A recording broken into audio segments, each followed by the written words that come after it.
क्या स्ट्रेंज सच में जिंदा है? एंडिंग में क्यों स्ट्रेंज कार्टर पर हमला नहीं किया? क्या सुप्रीम स्ट्रेंज को कमजोर दिखाया गया था व्हाट इफ सीजन 2 के अंदर? एंड ऐसे ही कई सवालों के जवाब आपको मिलेंगे इस वीडियो के अंदर। तो बिना किसी देरी के चलिए शुरू करते हैं 2024 का पहला कमेंट से क्वेश्चन वाला वीडियो, जिसमें हम पहला सवाल थोड़ा सा फनी रखते हैं, जिसको पूछा है राहुल सिन्हा भाई ने, जहाँ वो पूछते हैं कि where is Ultron, Killmonger, Ultron and doctor Zola. तो बॉस, सबसे पहली बात तो ये कि इन्फिनिटी अल्ट्रॉन को डॉक्टर झोला ने खत्म कर दिया था। एंड अगर आपको याद हो तो एंड फाइट में डॉक्टर झोला और किलमॉन्गर के बीच में टानाटानी चल रही थी, जिसका रिजल्ट हमें देखने को नहीं मिला था। हालांकि सीजन 2 में हम देखते हैं कि यहाँ पे किलमॉन्गर इन्फिनिटी स्टोन्स के साथ है, तो मोस्ट प्रोबेबली उस डॉक्टर झोला वर्सेस किलमॉन्गर के टानाटानी में किलमॉन्गर जीता। इसके अलावा एक सवाल ये था कि किलमॉन्गर ने थैनोस को कैसे स्नैप आउट कर दिया, जबकि थैनोस के पास भी इन्फिनिटी स्टोन्स थे। तो बॉस, याद कीजिए एंड गेम में थैनोस ने क्या कहा था? I use the stones to destroy the stones. मतलब कि उसने स्टोन्स का ही इस्तेमाल करके स्टोन्स को डिस्ट्रॉय कर दिया। अब जब थैनोस अपने स्टोन्स को खुद से ही डिस्ट्रॉय कर सकता है अपने यूनिवर्स के अंदर, तो किलमॉन्गर भी ऐसा कर ही सकता है। एंड इसीलिए उसने यहाँ पे एक स्नैप से ये कर दिया। अब आते हैं अगले सवाल की ओर कि स्ट्रेंज जब म्योनिर को डिस्ट्रॉय कर सकता था, तो वो वाइब्रेनियम शील्ड को क्यों नहीं डिस्ट्रॉय किया? तो बॉस, बात ये है कि स्ट्रेंज ने म्योनिर को डिस्ट्रॉय नहीं बल्कि एब्जॉर्ब कर लिया था, क्योंकि वो एक मैजिकल रेलिक है। वहीं बात करें वाइब्रेनियम शील्ड की, तो वो भी एक मैजिकल प्रॉपर्टीज होल्ड करती है, जिसके वजह से वो कई सारे एनर्जीज को एब्जॉर्ब कर सकती है, डिफ्लेक्ट कर सकती है। बट कार्टर का जो शील्ड था वो उसके लिए थ्रेट नहीं था। वहीं बात करें म्योनिर की, तो उसको देखकर ही स्ट्रेंज का रंग उड़ा था। प्लस हमें बाद में दिखाया गया था कि म्योनिर की मदद से काहोरी उसको टैप इन कर रखी है, इसीलिए स्ट्रेंज ने म्योनिर को एब्जॉर्ब कर लिया ताकि काहोरी उसको दोबारा से टैप ना कर पाए। अब आते हैं अगले सवाल की ओर कि स्ट्रेंज को क्यों कमजोर दिखाया गया,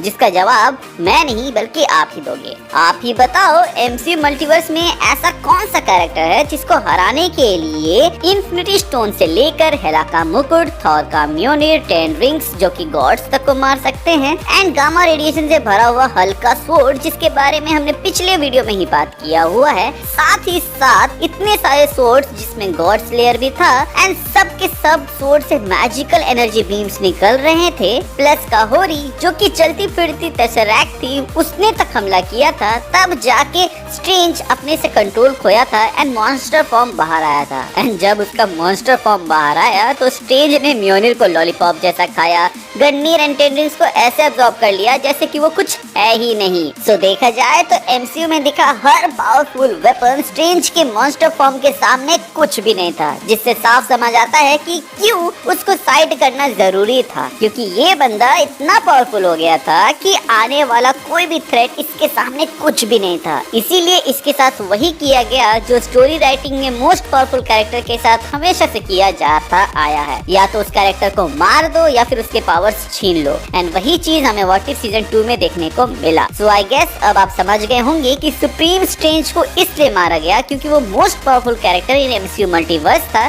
जिससे ये बात साफ होती है कि उसको कमजोर नहीं दिखाया गया बल्कि उसको बहुत ही ज्यादा पावरफुल दिखा दिया। इतना ज्यादा कि उसको हराने के लिए इन दोनों को कितने सारे चीजों या फिर कई पावरफुल रिलिक की मदद लेनी पड़ी, और फिर भी वो उसको नहीं हरा पाए। यहाँ पे स्ट्रेंज अपनी मर्जी से हारा था, जहाँ पर हम देख सकते हैं कि यहाँ पर मॉन्स्टर स्ट्रेंज हमला करने वाला रहता है, लेकिन उसका अच्छा स्ट्रेंज वर्जन यहाँ पे रोक लेता है। प्लस ये सुप्रीम स्ट्रेंज सबसे ज्यादा पावरफुल कैरेक्टर है, इस बात का अंदाजा इस चीज से चलता है कि सुप्रीम स्ट्रेंज ने एक एब्सोल्यूट पॉइंट को पलट दिया एंड उसके यूनिवर्स को जिंदा कर दिया, जिसमें क्रिस्टीन है, जो कि मेरे ख्याल से आज तक कोई भी नहीं कर पाया। मेरे इस आंसर से योगेश भाई को भी जवाब मिल गया होगा कि स्ट्रेंज सुप्रीम कैसे मल्टीवर्स में पोर्टल खोल पा रहा था, जबकि ये पावर सिर्फ अमेरिका चैवेस के पास थी। एक्चुअली में सुप्रीम स्ट्रेंज इसलिए ऐसा कर पाया क्योंकि वो most powerful character in MCU multiverse था। इसके अलावा मैं आपको बता दूं कि एमसीयू मल्टीवर्स में पोर्टल खोलने की ताकत सिर्फ अमेरिका चैवेस नहीं बल्कि काहोरी के पास भी है, जो कि हम लोगों ने सीजन 2 के अंदर देखा। इसके अलावा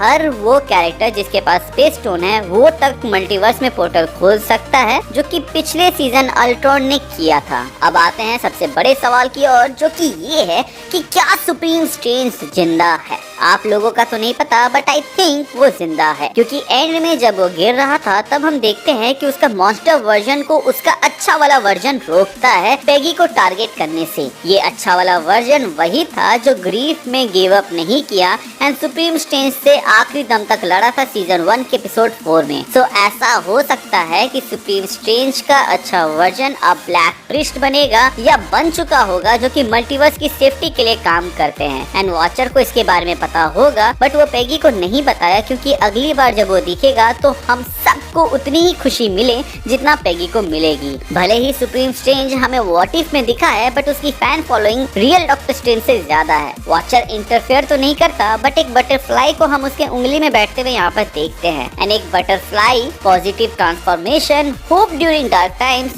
एक न्यू बिगनिंग को सिग्निफाई करता है। सो हम एक हिंट के जैसा इसको ले सकते हैं कि strange supreme is still alive. आपको क्या लगता है कि स्ट्रेंज सुप्रीम लौटेगा या नहीं? मुझे कमेंट सेक्शन में जरूर बताइएगा। इसके अलावा कोई सवाल हो तो उसको भी आप कमेंट सेक्शन में पूछ सकते हैं, जैसे कि पेगी स्टोन्स को कैसे पकड़कर पंच कर दी, जिसको मैं नेक्स्ट वीडियो में कवर करने वाला हूँ। तो आपके पास कोई मजेदार सवाल है तो आप वो हमें पूछ सकते हैं, उसको मैं अपने अगले वीडियो में ले लूंगा। सो गाइज, आज के लिए बस इतना ही। आई होप आपको हमारे इस वीडियो से कुछ न कुछ नया जानने को मिला हो। एंड अगर ऐसा है तो चैनल को सब्सक्राइब कर दीजिएगा ताकि आप आगे के वीडियोस मिस ना करें।